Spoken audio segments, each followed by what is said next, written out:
তো ভোজন হোমস্টেতে পৌঁছালাম। আমাদের এখন সান্ধ্যকালীন টিফিন নাস্তা হবে।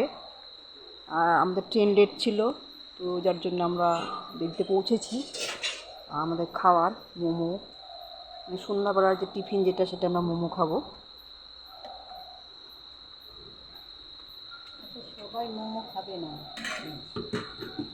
যেরকম 500 টাকা দিয়ে বাড়ি নাকি তাহলে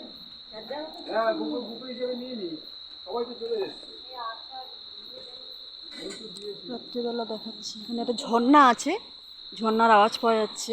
সকালবেলা দেখাবো, শুধু আওয়াজটা শুনুন।